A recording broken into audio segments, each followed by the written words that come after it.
I think everything they argue in terms of, advocating for no choice and advocating for open borders type policies and stuff, whatever your opinion is, I'll just give you mine. You have these people who, first of all, they claim to represent marginalized voices. But like you just said, no, they have the wealth and the means, and they can do whatever they want. These people are now being restricted. They also advocate for programs at, say, Harvard, where they're like, Harvard is now allowed to discriminate against people based on race. But they're the ones claiming to be protecting marginalized voices. They're pro-monopolies. They're in favor of the private business doing what they want. They want government control of these things. It's completely hypocritical. And I don't know if you've seen in Connecticut, there was actually a court case that was taken up by Pacific Legal Foundation. In Connecticut, they have something called magnet schools, which are government-run schools that you can choose. I went to a magnet school in Texas growing up, and I benefited from it. But they had a rule in place in one of their big cities in Connecticut, and it was that you had to have some certain percentage of whites and Asians in your school. It had to be 25% white plus Asians. I don't know why. Why do minorities need whites and Asians to do a good job? That just seems ridiculous on its face to me. But what was happening in these cities was that charter schools tend to benefit the racial minorities, and we've seen this all across the United States. They're more likely to use these. So they were getting up on that 75% threshold, and in the law, it actually said, even if you have open seats, if a racial minority tries to come into the school and you're at that 75% threshold, they're not allowed to go into the school, because then you won't have that 25% white plus Asian max. So that's like explicit discrimination by race by a government-run school in Connecticut. So the courts at the state level, I believe, ruled against that that admission policy. So that's no good anymore. Well, but they're also now fighting it at the state level overall in Connecticut. So it's still a legal battle that's ongoing. Didn't AOC get her, this is like one of the videos that came out recently. You explain it to me. Yeah, so this New York Post, I think, first, it was they did a series of the AOC tapes on New York Post like a week or two ago. And these videos were about, from like 2017, but they found a video where she's walking through New York City. I don't remember what neighborhood it was, but she said, oh, yada, yada. By the way, down the street from here, I got my goddaughter into a charter school.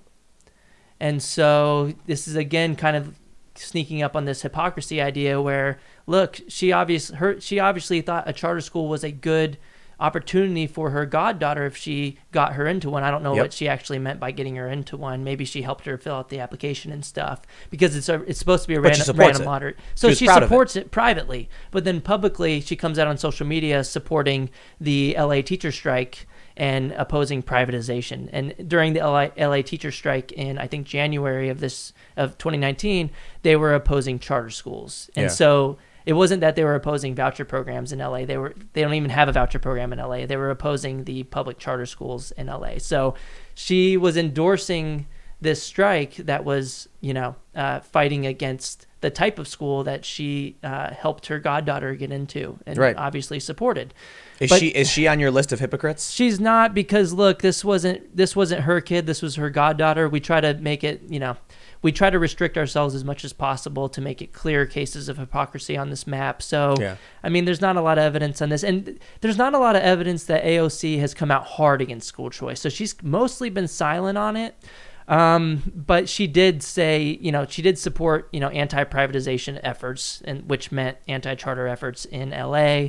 And then she was on the Breakfast Club in an interview maybe a couple weeks ago. She got like two big errors in that interview. She called Bloomberg former president. She was like, oh yeah, when Bloomberg was president, she means mayor of New York City. Yeah, and then that's okay. 5 seconds later, she said, oh yeah, charter schools in New York City, they started in the 1970s. That wasn't actually true. The first charter school in the United States wasn't until 1992 in Minnesota. Well, look. But, so during that interview, she did say that she, back then it was okay because they were more community-based charter schools. Now they're all corporate, and now I don't like them. But in 2017, she helped her goddaughter get into one. Well, yeah, hypocrisy. And you know what? I'm going to say it because I said this on Twitter. AOC is what happens when you take someone who thinks they're really, really smart and give them political power. And so I'm like, look, man, this is why I'm not going to run for office, because I don't want to. I don't want to be that. Like, I don't want.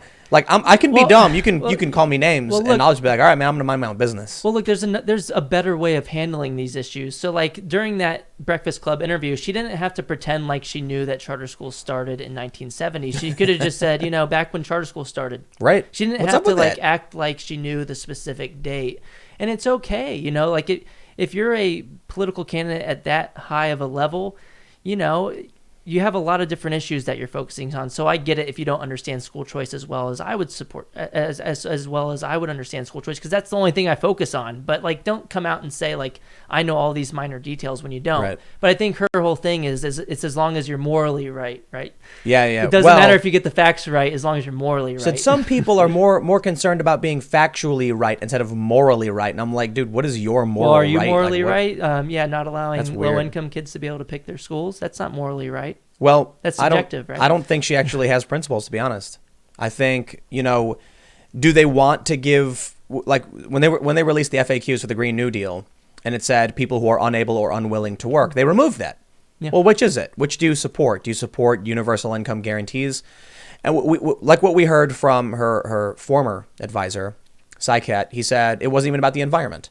It was about transforming the economy. Jobs. Yeah, we're going to create a bunch of government jobs. Well, it was about socialism. I mean, the whole thing was like a mishmash. And I talked to some lefties about it who were like, it sounds like a great idea. I'm like, did you read it?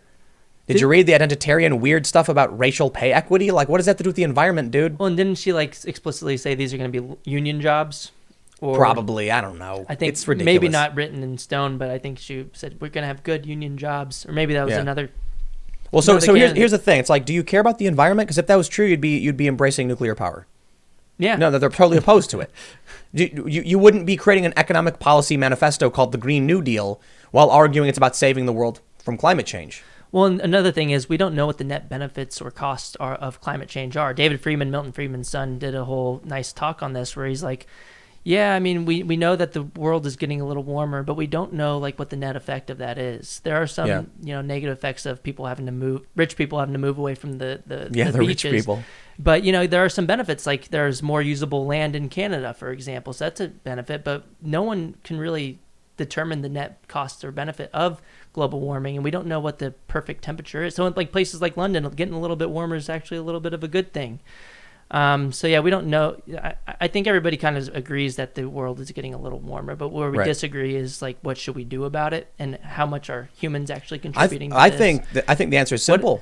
What if we go into another ice age, for example? Yeah. Aren't we due for another ice age? Warming could Well, so- actually be a good thing if that's the case. You've got you've got some people who say that it's not happening. That's rare. You've got some people who say it's happening, but it's not man-made. And then you've got the left that says humanity is doing this and it's going to cause the end of the world. 12 years. To varying degrees, 12, 8. I think Greta Thunberg said 8 years. But to be fair, they said something like, we have 8 years to solve it or the earth will be irreparably damaged or something like that. So Never turning back. But like every time these types of 12-year statements or predictions are made, we always get to that point and then nothing actually happens. Right, it keeps happening. Doomsday just never actually comes. They say we're frogs boiling in a pot, but we've been boiling since the 70s, and every prediction they've made has failed. So at a certain point, you've cried wolf, and people don't care anymore. But I have a simple solution. It's one of the problems I see with people like AOC and people on the left is they don't try to actually communicate with the values of a conservative or a moderate. They just go around screaming, the planet is warming, it's man's fault, do as I say or else. We need socialism. Okay, well, hold on. First of all, I don't think she actually cares. I really don't. Like Greta Thunberg, she apparently wrote an op-ed saying like we need to end patriarchy and colonialism. I'm like, what are you talking? It has nothing to do with climate change because they don't she care. should just stay specialized into the climate stuff, right? Well, they're just using it as an inroad. But the solution is simple. It's called technology. We shouldn't be like when they advocate for shutting down fossil fuels. You know what it is, man? It's this whole what I've noticed right now of the whole left versus right. The left has been net negative on everything. Everything they propose is a negative. Stop this, stop that, restrict this, take this. And then you look at Trump, and Trump's like, make it great, make more money, make more jobs, get better trade deals, and it's all about boosting and making more. If you have a policy position that's like, here's my so I'll give you a better example. I think climate change is a problem. I defer to the scientists. I'm not the expert. I'll tell you what. The solution is to create more solutions, technology, advancement, progress, net positive results. What can we do as a society to alleviate the problems of carbon emissions. If that's what you're concerned about, great. It's renewable technology. It's nuclear energy. Thanks for checking out this segment from the Timcast IRL podcast. We do the show every Monday through Friday at 8 p.m., sometimes an hour or two. And we do have a full live recorded version of the show that includes a lot of comments and smaller segments you probably don't see. If you want to check that out, you can watch live at 8 p.m. Monday through Friday, or become a member of this channel. And for $5 a month, you get full access to all of the recorded podcasts. Every day after the show, we make them available in the community section of this YouTube channel. So don't forget to subscribe and stick around for more segments and more shows Monday through Friday at 8 p.m. Thanks for hanging out, and we will see you all in the next show.